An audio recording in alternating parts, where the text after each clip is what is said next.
Hey guys, welcome to my channel, Claren Hai. So, buat yang belum pernah nonton video di channel aku, perkenalkan diri dulu ya. Nama aku Claren Hayes. Aku adalah seorang dokter, content creator, sekaligus ambasador YouTube Creators for Change 2019. Dan hari ini kita kedatangan seorang tamu yang sangat spesial karena jujur aja untuk ketemu tuh waktunya sangat-sangat ketat ya. Karena belakangan beliau sangat sibuk terkait dengan kondisi negara kita yang sedang dihebohkan oleh suatu virus. Nggak usah lama-lama, ini dia Sekretaris Direktorat Jenderal P2P Kementerian Kesehatan RI, Pak Ahmad Yuryanto. Halo. Selamat malam. Ibu, terima kasih banyak sudah menyediakan waktu untuk hadir. Saya yang terima kasih bisa ketemu ini. Jadi gini Pak, sebelum-sebelumnya saya sudah pernah bikin video tentang coronavirus ya, tentang. Cuman kali ini video ini bakal sangat spesial karena iya dong, khusus dong, karena kita menjawab pertanyaan netizen yang belum terjawab sebelumnya. Karena kita dapat jawabannya dari sumber yang sangat valid, yaitu langsung dari Pak Yuri sendiri gitu. Dari coronanya. Dari coronanya. Oke, baik. Sebenarnya COVID-19 nih apa sih Pak? Masyarakat tuh masih gimana ya? Mungkin masih bingung. Kenapa dia tuh bisa sampai mematikan gitu? Apa yang diserang? Corona itu kalau lengkapnya ya kita sebut sebagai Coronavirus Disease 19. Ini nama penyakitnya. Nah, penyebabnya itu adalah SARS Coronavirus tipe 2. Sebenarnya ini adalah varian-varian dari virus yang menyebabkan influenza. Hanya ini virusnya baru. Kalau dibilang mematikan, iya. Tetapi kalau dihitung kekhawatirannya, kita tahu corona ini ada 7 varian mutasi yang menyebabkan sakit pada manusia. Ada 4, yang lainnya adalah seasonal flu, nggak ada masalah. 2 saudara yang lainnya ini yang sangat terkenal. Di tahun 2002 ada yang disebut dengan SARS, Severe Acute Respiratory Syndrome, itu corona juga. Angka kematiannya hampir 13%. Kemudian ada lagi di 2011 saudaranya juga, tapi tidak dari China, dari Middle East, disebut MERS. Ini agak jahat ini, angka kematiannya antara 30-40%. Mungkin buat yang belum paham Pak, maksudnya 30-40% ya, itu? Artinya dari 100 orang kira-kira yang meninggal itu 30-40 orang. Yang bungsu kemarin itu awalnya kita kasih nama novel coronavirus ya, kemudian kita sepakati menjadi COVID-19. Saat ini angka kematiannya antara 2-3% sebenarnya. Kecil banget dong. Kecil banget. Dibandingkan MERS. Iya, hanya yang menjadi masalah di tahun 2002 belum banyak kan yang punya smartphone, kan belum ada malah ya. Sehingga nggak ada yang tahu gitu, nggak ada yang tahu. Belum seperti sekarang. Belum seperti sekarang. Sehingga kemudian inilah yang menjadi lebih rame. Juga ditambah dengan kreativitas teknologi yang arahnya nggak bener nih, bisa mengambil sequel film zombie dimasukin gitu ya. Ada ya Pak itu ya Pak? Ada. Ini yang kemudian dikatakan bahwa di Wuhan banyak yang bergelimpangan di jalan gitu. Oh iya ya, saya tahu itu yang katanya kalau di transportasi umum, betul, tiba-tiba pingsan aja tuh ya. Gitu ya. Iya, bahkan malah sempat juga saya melihat ditembakin. Capture-nya itu pokoknya yang positif tembak mati. Ada gambarnya, ada videonya. Ternyata begitu itu potongan dari film. Berarti nggak bener nih Pak ya, berita-berita yang seperti itu. Sehingga sekarang lebih didominasi oleh teror informasi. Sebenarnya nggak ada yang perlu takutkan, ini influenza biasa. Influenza artinya di fase awal pasti gejalanya influenza. Bagaimana menularnya juga sama dengan influenza. Dan kemudian apa yang harus disikapi, kita dari dulu sudah pinter tentang influenza. Dari zaman dulu kita sudah pinter. Saya ingat betul dulu SD, kalau ada di kelas saya ada yang bersin-bersin batuk, sama gurunya langsung dibilang, kamu pulang aja istirahat di rumah. Kamu jangan mandi air dingin, kamu harus banyak minum yang hangat dan sebagainya. Artinya kan sebenarnya apa yang kita lakukan itu sudah benar dan sudah bisa. Jadi masyarakat sebenarnya sama aja cara penanganannya gitu ya Pak ya. Netizen juga nanya nih, ngomong-ngomong soal gejala ya Pak, berarti bisa nggak sih sebenarnya kita membedakan gejala pilek biasa sama gejala karena corona gitu? Nggak bisa dong, bisa, ini kan influenza. Baru kita menemukan bahwa ini corona setelah dipastikan dengan pemeriksaan laboratorium dan ditemukan virusnya. Baru, oh ini corona. Kemudian nih teman-teman nih denger info tuh banyak Pak, seperti misal tadi jabat tangan, jangan jabat tangan dulu sekarang, stay dulu. Ada lagi Pak, uang kertas katanya bisa menular juga tuh, hati-hati jangan pegang. Sekarang jabat kaki gitu ya? Iya kan banyak kan kita lihat di video yang viral pakai kaki kanan gini kan gitu.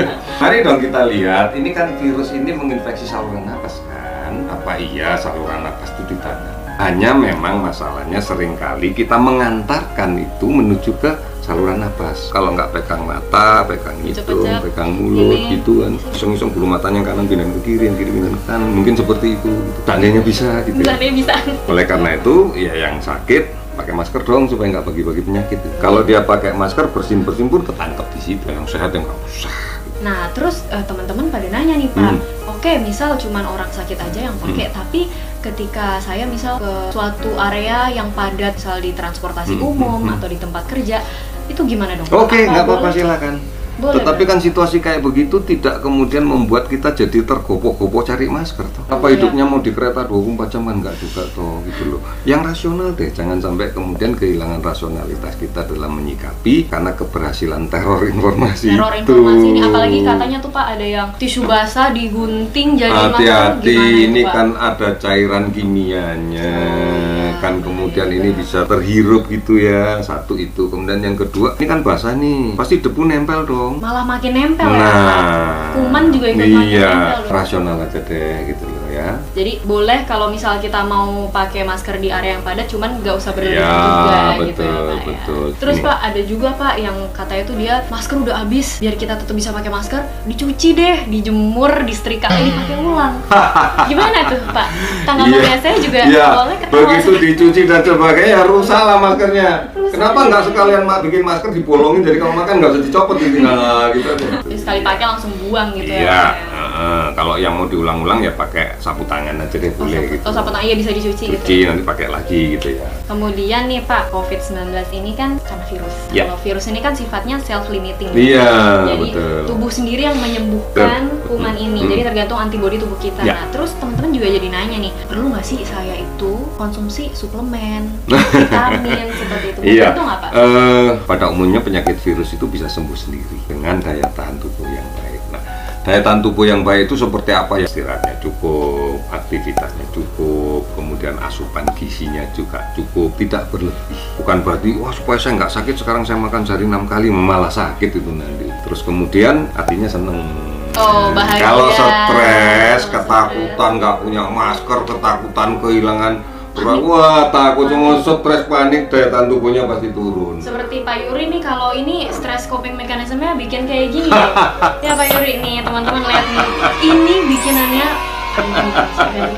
Hanya memanfaatkan koran bekas aja kok, itu loh. luar biasa, seniman loh ini. Suplemen itu tambahan. Tambah. Kalau kurang ditambahin. Nah, kalau sudah cukup ngapain ditambahin lagi? Berarti nggak perlu juga ya Pak untuk kayak Enggak kita harus, vitamin C enggak atau harus, apa. enggak lah. Vitamin C kebanyakan kalau dia ada gastritisnya malah perih sakit Malah nggak perih, asam karu-karuan. lambungnya naik Iya, ya. kenapa sih? Nyantai aja. Nyantai aja. Hatinya seneng, daya tahan naik. Terus Pak, ada rumor lagi nih Pak, katanya obat malaria itu bisa loh ternyata menyembuhkan. Di Cina dicoba beberapa preparat yang sudah ada. Salah satu yang kemudian digunakan sebagai trial dan coba gitu ya adalah kloroquine. Kloroquine itu obat malaria itu. Memang menunjukkan adanya perbaikan klinis dan sebagainya. Tetapi sekali lagi ini belum menjadi drug of choice, belum menjadi standar yang sudah dibakukan oleh internasional. Tapi kalau self-limited disease kan sembuh-sembuh sendiri. Kajian ilmiah belum ketemu karena virusnya juga belum selesai diteliti. Bagaimana dengan ibu hamil? Apakah ibu hamil itu lebih jaga kesehatan loh, lebih bersih segala macam, jadi lebih kuat atau malah sebenarnya lebih rentan dan dampaknya ke janin? Ya, tidak ada yang kemudian dipilih oleh virus ini. Oh, hamil nggak jadi gitu ya. Oh, ini yang menghamili jadi enggak. Ada ibu hamil yang status imunologinya bagus, sehat, oke. Tapi ada juga ibu hamil yang status imunologinya nggak bagus kan? Maksudnya status sistem kekebalan Iya, tubuhnya status gitu. kekebalan tubuhnya dan sebagainya. Kalau ibu hamil ini ibu hamil yang sehat dan sebagainya, insya Allah nggak apa-apa deh. Kalau ibu hamil ini ibu hamil dengan penyakit jantung atau Wah. ibu hamil dengan diabetes dan penyakit jantung dan ginjal itu pasti Udah lebih ada lama comorbid yang tadi itu ya, Pak. Kalau kita berpikir tenang, tidak kehilangan rasionalitas berpikir, kita bisa menilai sendiri kok ini bener atau nggak bener itu bisa Ini kok. mitos atau fakta? gitu Iya. ya. Terus titipan dari ini teman-teman semua yang ada di sini ya Pak.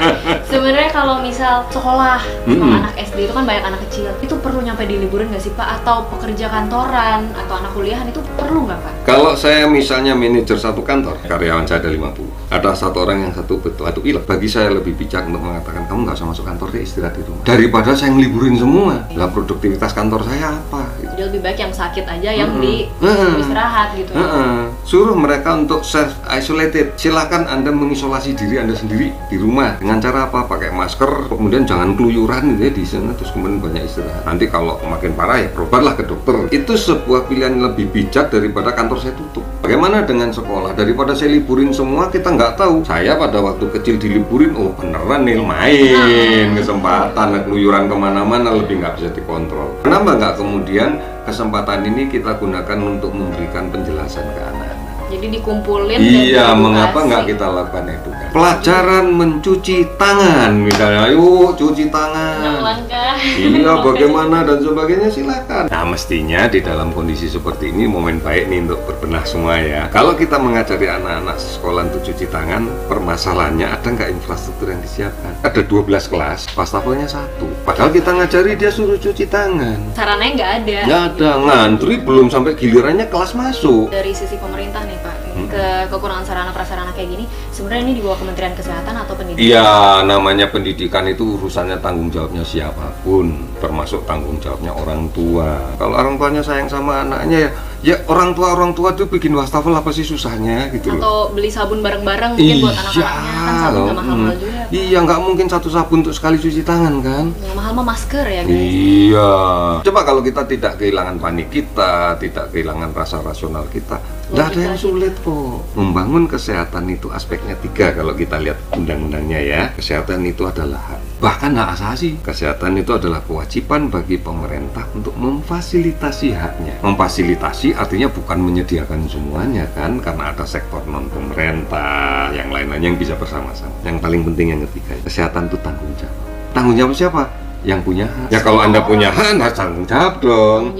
Oleh karena itu saya katakan sakit itu bukan takdir, sakit itu pilihan. Kalau dengan semua kepanikan ini nih Pak, sebenarnya kalau kita bandingkan antara corona sama TB, itu lebih berbahaya mana sih Pak? Kalau kita lihat jumlah angka matinya, kemudian lihat kerugian sumber dayanya, kalau ini corona sembuh udah beres. Kalau TB itu bisa panjang gitu kan, obatnya juga panjang dan sebagainya. Tapi karena kita nggak khawatir, ya akhirnya kita nganggap biasa-biasa aja. Kalau saya melihat bahwa TBC itu lebih banyak masalahnya, mestinya kita harus lebih khawatir dengan TBC.